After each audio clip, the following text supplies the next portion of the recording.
So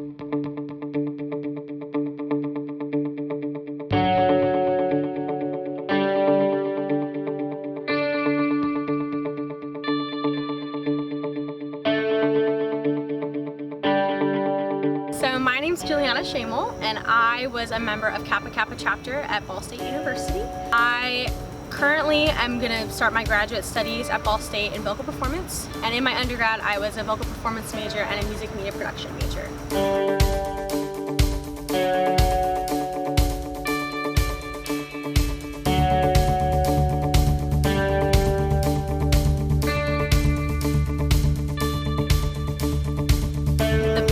Hopefully is to perform on the main stage somewhere in opera. I fell in love with opera my freshman year at Ball State. Just really enjoyed the theater part of it as well as the classical part of it. There's so much drama that occurs in opera, so it's a lot of fun. And so my hope is to audition at the end of my second year of my master's and get in some kind of main stage production. And then after that I would love to teach and just be a professor and work with voice students and have like that personal relationship with them. I think that's going to be a lot of fun. I think my greatest accomplishment, if I look back on my 4 years of undergrad and what I hope to continue working on, is my development in my security in my voice. So I was really unsure my freshman year if opera was what I was good at. It's very challenging. There's a lot of people who have a lot of opinions on your voice, and it's a very personal thing because everybody's voice is extremely different. And so I went from, I'm not really sure this is what I want to do, to, okay, this feels right and this feels good, and then to, all right, I'm 99% sure this is what I want to study in grad school, this is what fulfills me, this is what makes me feel really good. So coming to that point in my life was probably an accomplishment I'll feel strong about for a couple of years for sure. So I hope that I inspire others by being vulnerable with them. I try to be a very vulnerable person through my collegiate career. I really tried for that because I feel like if you're vulnerable with people, they're vulnerable with you, and they're a lot more willing to share their experiences or their hardships with you, and that develops a really personal relationship. And I think personal relationships could solve so much in the world, just because if you really knew somebody personally, you could really understand them. So I hope that I help people be vulnerable, not only with me, but with other people in their lives. You know, and it was hard because I wasn't my freshman year at all. I was really closed off. I had gone to a boarding school before I first started my freshman year, to a music school. And so I kind of came into college like, oh, I got this licked. You know, like I know what it's like to be away from home. I know what it's like to live with a roommate, and I got stomped like my first year of college just by classes were hard, relationships were harder.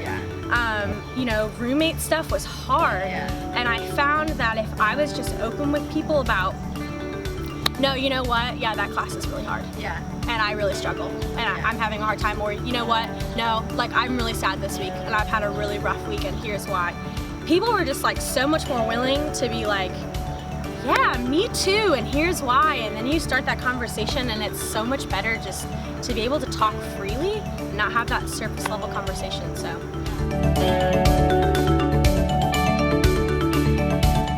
Erin Fisher was awesome. I saw her at Leadership Institute the year that I was starting chapter president, and I heard her speak, and I heard she was doing her Radically Unfinished talk, and I fell in love with it and was like, that's gotta be at Ball State. And I, on a whim, decided to call her, and I thought maybe I wouldn't hear back, maybe I would.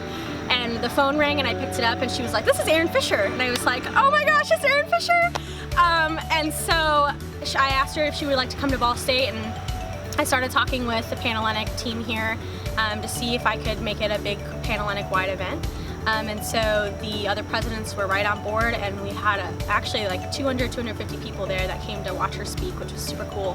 I met for coffee with her that day, and we just kind of got to talking, and I sweetly kind of turned over her and was like, man, I would love to be a motivational speaker one day. I just think that would be really cool. Like, you know, after most of my life comes to fruition, just being able to share my experiences with people and encourage women, and she was like, well, let's get you started, and called me 2 weeks later and asked me to job shadow her at a Greek conference that was happening in Indianapolis. So I drove down there and actually got to sit with a couple AOII sisters from headquarters, and that was really fun, just getting to know them and watching her do her thing. And so we still keep in contact. She's definitely somebody that is always in my corner, which I love to have people that are always in my corner and wants to help me in any way that I can. So hopefully I will work either like part-time with her at some point in my life, or work with her full-time you know, later in my life. So that would be a lot of fun.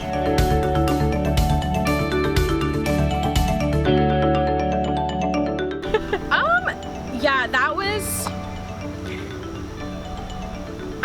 I don't really even remember it, to be honest. Like, I was crying so hard that I don't even remember like half the things. If Jackie Petrucci would not have recorded it, would not have remembered what Gail said, because I was so like awestruck and so humbled. Like, I cannot even, like, it almost brings me to tears, like how humbled I was, because that is something I think every chapter president dreams about and works for, because they want to pour their heart into their chapter.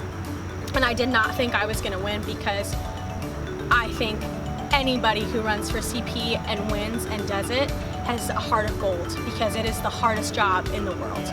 And to like hear, she just kept talking, and I was like, oh my gosh, that's me, or like, oh my gosh, I did that. And you know, the new CP behind me is like touching me, and I was like, oh my gosh, there's no way.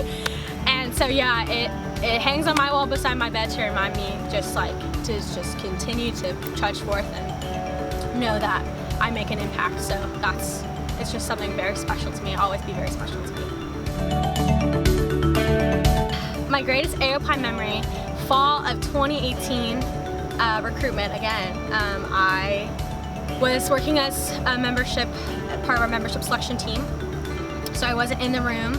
My little sister had just gotten to Ball State, and of course the inner me is like, please go AOII, but the outer me cannot say that.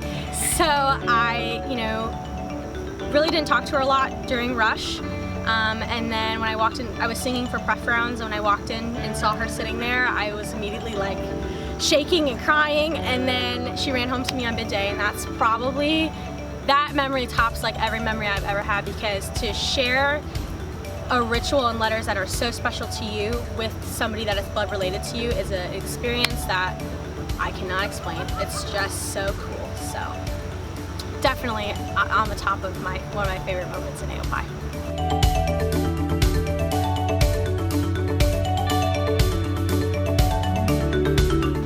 It's sad.